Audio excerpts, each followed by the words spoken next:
আসসালামু আলাইকুম। দেশের সংবাদে আপনাদেরকে স্বাগত জানাচ্ছি। আমি আদিবা সুলতানা শারমিন। শুরুতেই জানিয়ে দিচ্ছি শিরোনামগুলো। জাকসু নির্বাচনের ভোট গ্রহণ শুরু। জাহাঙ্গীরনগর বিশ্ববিদ্যালয়ে উৎসবের আমেজ। নিরাপত্তায় মাঠে র্যাব, পুলিশ, আনসার। সংসদীয় আসন পুনর্বিন্যাসের প্রতিবাদে ফরিদপুরে আজও সড়ক অবরোধ করে স্থানীয়দের বিক্ষোভ। ঢাকা খুলনা বরিশাল মহাসড়কে যান চলাচল বন্ধ। ভোক্তার কেনা দামের অর্ধেকও পান না কৃষক। মধ্যস্বত্বভোগীদের দৌরাত্ম্যে হচ্ছেন বঞ্চিত। সরাসরি আড়তে বিক্রির আলাদা কাঠামো তৈরির পরামর্শ। নেপালে সেনাবাহিনীর সঙ্গে বিক্ষোভকারীদের বৈঠক। সাবেক প্রধান বিচারপতিকে অন্তর্বর্তী সরকার প্রধান হিসেবে চায় আন্দোলনকারীরা। সংখ্যা থামলেও থমথমে গোটা দেশ। এবং হংকং ম্যাচ দিয়ে আজ শুরু বাংলাদেশের এশিয়া কাপ মিশন। জয় তুলে নিয়ে সুপার 4-এ এগিয়ে যাওয়ার লক্ষ্য, কন্ডিশনের সঙ্গে মানিয়ে নেওয়ার চেষ্টা। ৩৩ বছর পর জাহাঙ্গীরনগর বিশ্ববিদ্যালয়ে ভোট উৎসব। সকাল ৯টা থেকে শুরু হয়েছে জাকসু নির্বাচনের ভোট গ্রহণ। চলবে বিকেল ৫টা পর্যন্ত। এবার কেন্দ্রীয় সংসদে ২৫ পদে লড়ছেন ১৭৭ জন। হল সংসদে প্রতিদ্বন্দ্বিতা করছেন ৪৪৫ জন। কেন্দ্রীয় সংসদে ভিপি পদে ৯ এবং জিএস পদে লড়ছেন ৮ জন। তবে শেষ মুহূর্তে জিএস পদ থেকে সরে দাঁড়িয়েছেন একজন স্বতন্ত্র প্রার্থী। জাকসু নির্বাচনে মোট ভোটার ১১,৯১৯ জন। ভোটারের ৪৮.৮% ছাত্রী। নির্বাচন কমিশনের তথ্য মতে জাকসু নির্বাচনে ২১টি কেন্দ্রে বসানো হয়েছে ২২৪টি বুথ। ক্যাম্পাস জুড়ে নিরাপত্তার দায়িত্বে পুলিশের পাশাপাশি আছে র্যাব ও আনসার সদস্য।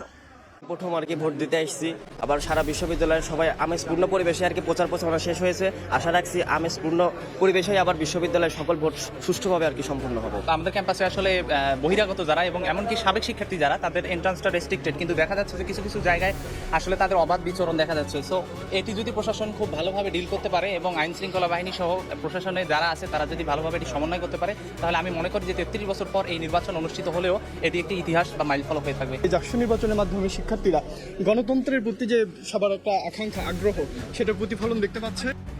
কয়েক দফা হাত বদল আর মধ্যস্বত্বভোগীদের দৌরাত্ম্যে বাজারে নিত্যপণ্যের দাম দিন দিন চড়া হলেও কৃষক পান না ন্যায্য মূল্য। ক্ষেত থেকে ফরিয়াদের হাতে তুলে দিতে হয় ফসল। এতে ভোক্তা বেশি দামে কিনলেও কৃষক হয় বঞ্চিত। পাইকার বা আড়তদারের কাছে সরাসরি বিক্রির জন্য কৃষকের নির্দিষ্ট বাজার তৈরির পরামর্শ সংশ্লিষ্টদের। নিয়ামুল হোসেন কচিতলা ছবিতে আব্দুল্লাল মামুন রুবেলের রিপোর্ট। খুলনার নতুন বাজারে প্রতি পিস লাউ বিক্রি হচ্ছে 7 টাকা। এছাড়া বরবটি, বেগুন, উচ্ছে সহ বিভিন্ন সবজি বিক্রি হচ্ছে 80 থেকে 120 টাকা কেজি দরে। যা নিয়ে ক্রেতাদের অভিযোগ থাকলেও বিক্রেতাদের দাবি আড়ত থেকে ক্রয় মূল্যের চেয়ে 5 থেকে 10 টাকা বেশি দামেই বিক্রি করছেন তারা। চাষিরা সরাসরি মাল আগে নিয়ে আসতো, এই মাল ওরাও কিনে রাখবেন বসে। আড়ি থেকে কিনতে পারতাম, হলে আমরা 10 টাকা কমে ছাড়তে পারতাম। আমরা সিনিয়র ব্যাপারী কিনতে ওরা 10 টাকা বেশি দিয়ে বেচা লাগে। অনেক সময় কৃষকরা আসে এখানে মাল নিয়ে, হঠাৎ দাম কম চাইলে তখন আরো দর বলে বিক্রি হবে না। 10 টাকা লাভ করি, সে 5 টাকা করে, আরেকজনে 5 টাকা করে, এইভাবে হাত বদল হইতে হইতে একটু দাম বৃদ্ধি হয়। কাঠফাটার রোদ কিংবা ঝড় বৃষ্টির মধ্যেও যে কৃষক পরিশ্রম করে মাঠে এসব ফলান, তারা এসব পণ্যের কি মূল্য পান তা জানতে যাব এই অঞ্চলের সব থেকে বেশি সবজি উৎপাদিত হয় যেখানে সেই ডুমুরিয়া উপজেলার কৃষকের ক্ষেতে। যে লাউ বাজার থেকে ভোক্তা 60 বা 70 টাকায় ক্রয় করেন তা কৃষক বিক্রি করে পান মাত্র 35 টাকা। বাজার দর আর কৃষকের মূল্যে এমন ব্যবধান প্রতিটি সবজিতেই। তাদের অভিযোগ, নিজেদের উৎপাদিত পণ্যের মূল্য নির্ধারণ কিংবা সরাসরি পাইকারের কাছে বিক্রির সুযোগ নেই। ক্ষেত থেকে স্থানীয় ব্যাপারী, সেখান থেকে উপজেলা আড়ত, পরবর্তীতে আরেক ব্যবসায়ীর হাত ধরে বড় শহরের আড়তে যায় সবজি। 3 থেকে 4 দফা হাত বদলের পর প্রতি কেজিতে দাম বাড়ে 15 থেকে 20 টাকা। ফলে বাজারের মূল্য চড়া হলেও কৃষকের হাতে আসে না ন্যায্য দাম। অনেক ব্যাপারী এক জায়গায় হয়ে যেটা নির্ধারণ করবে সেটাই আমাদের ফিক্স রেট হবে। কত বিক্রি হলো বা না হলো এটা আমরা কিছু জানি না। সব কেজিতেই 5 টাকা 10 টাকা আমরা কম পাই। আড়তদারে ব্যাপারীর কাছে বিক্রি করে, ব্যাপারীরা বিভিন্ন জায়গায় নিয়ে ছাপড়া দেয়। ন্যায্য মূল্য নিশ্চিত ও বাজার মূল্য কমাতে কৃষকের জন্য নির্দিষ্ট বাজার গড়ে তোলার তাগিদ কৃষি বিভাগের। ভোক্তার সাথে লিঙ্কেজ, এই লিঙ্কেজটা আসলে যত দ্রুত সম্ভব করে দেওয়া যাবে, আসলে কৃষক ততই কিন্তু দ্রুত একটা ন্যায্য মূল্য পাবে। কৃষি বিপণন অফিসের দাবি, প্রতিটি উপজেলায় কৃষকের নির্ধারিত বাজার তৈরিতে উদ্যোগ নেওয়া হয়েছে, তবে বাস্তবায়নে প্রয়োজন সংশ্লিষ্ট সব দপ্তরের সমন্বয়। বাজারগুলো অনেক ইম্পর্টেন্ট হয়, গুরুত্বপূর্ণ হয়। এরকম একটা জায়গা সিলেকশন চাইলে আমার অফিসারটা নিজে নিজে করতে পারবে, সকলের সমন্বয় দরকার আছে। আশা করতেছে খুব দ্রুত এটা আমাদের হয়ে যাবে। খুলনা বিভাগের যশোর ও চুয়াডাঙ্গা জেলায় কৃষকের বাজার চালু হলেও তা বর্তমানে বন্ধ রয়েছে। বগুড়ার আদমদিঘিতে 5 শিক্ষার্থীকে নিয়ে পুকুরের পানিতে ধসে পড়ল ক্লাসরুমের মেঝে। আহত শিক্ষার্থীদের উদ্ধার করে উপজেলা স্বাস্থ্য কমপ্লেক্সে প্রাথমিক চিকিৎসা দেওয়া হয়েছে। কর্তৃপক্ষ জানায় বুধবার সকাল 9:30টার দিকে বাগবাড়ি সরকারি প্রাথমিক বিদ্যালয়ের শিশু শ্রেণীর কক্ষে ঘটনাটি ঘটে। ওই কক্ষ বন্ধ করে দিয়েছে উপজেলা শিক্ষা অফিস। পুকুরের ওপর বিদ্যালয়ের কক্ষ নির্মাণ করা হয়েছিল। স্থানীয়দের অভিযোগ, 2 দফায় বিদ্যালয় কর্তৃপক্ষ 40 থেকে 50,000 টাকা বরাদ্দ পেলেও কার্যকর কোনো ব্যবস্থা নেয়নি।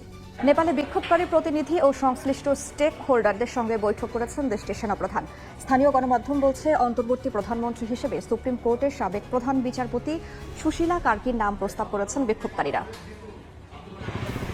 2 দিনের টানা বিক্ষোভ, সংঘাত আর রক্তপাতের পর থমথমে অবস্থা বিরাজ করছে নেপালে। প্রধানমন্ত্রীর পদত্যাগের পর মঙ্গলবার রাত থেকেই নিরাপত্তা পরিস্থিতি নিয়ন্ত্রণে মাঠে আছে সেনাবাহিনী। রাজধানী কাঠমান্ডুর জনশূন্য রাজপথে সাজোয়া যানের টহল দেখা গেছে। দোকানপাট ছিল বন্ধ। সেনাবাহিনী বলেছে, বিক্ষোভ পরবর্তী পরিস্থিতি মোকাবিলা এবং সমস্যার সমাধান করতে সংশ্লিষ্ট পক্ষগুলো সমন্বয় করছে। বিক্ষোভকারীদের সঙ্গে আলোচনায় বসেছেন সেনাপ্রধান জেনারেল অশোক রাজ শিকদেল। এছাড়া তাদের সঙ্গে আলোচনা হয়েছে সুপ্রিম কোর্ট আইনজীবী সমিতির মহাসচিবেরও। অন্তর্বর্তী প্রধানমন্ত্রী হিসেবে সুপ্রিম কোর্টের সাবেক প্রধান বিচারপতি সুশীলা কার্কির নাম প্রস্তাব করেছেন বিক্ষোভকারীরা। জনগণের কাছে নৈতিক ও নিরপেক্ষ হিসেবে স্বীকৃত ব্যক্তিদের মধ্যে আমরা সর্বসম্মতভাবে সুশীলা কার্কির নাম অন্তর্বর্তী সরকার গঠনের জন্য প্রস্তাব করেছি। দুর্নীতি, বেকারত্ব আর সামাজিক যোগাযোগ মাধ্যম বন্ধ করে দেয়ায় গত কয়েকদিন বিক্ষোভে উত্তাল ছিল নেপাল। 2 দিনের সহিংস আন্দোলনের জেরে পদত্যাগ করেন প্রধানমন্ত্রী কেপি শর্মা ওলি। এরপর রাজধানী কাঠমান্ডু সহ বিভিন্ন স্থানে চালানো হয় হামলা, ভাঙচুর। হতাহত হন বেশ কয়েকজন। দেশটির বেসামরিক বিমান চলাচল কর্তৃপক্ষ জানিয়েছে, বুধবার থেকে চালু হয়েছে ত্রিভুবন আন্তর্জাতিক বিমানবন্দর। রাজধানীর সিরডাপ মিলনায়তনে সুষ্ঠু নির্বাচনের প্রত্যাশা ও চ্যালেঞ্জ শীর্ষক গোলটেবিল বৈঠকে কথা বলছেন বিএনপির স্থায়ী কমিটির সদস্য সালাহুদ্দিন আহমেদ। সরাসরি যাচ্ছে সেখানে। অথবা আদমশুমারির পর হুইচেভার ইজ আর্লিয়ার বলা আছে, মানে 10 বছর ন্যূনতম থাকতে হবে। কোনো সময় হয়তো 10 বছরের পরেও আদমশুমারি হতে পারে, সেজন্য ন্যূনতম সময়সীমা 10 বছরের মধ্যে নির্বাচনী এলাকা, সংসদীয় এলাকা ডিলিমিটেশনটা পুনরায় বিবেচনা করা হবে।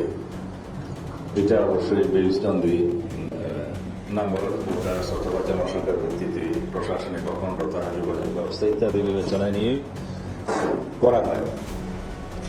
বলা হয়েছে এখানে একটা বিশেষজ্ঞ কমিটি নিয়োগ করা হবে সাময়িক সময়ের জন্য। এটা কনস্টিটিউশনে থাকবে, এটা আমরা সবাই এগ্রি পেয়েছি।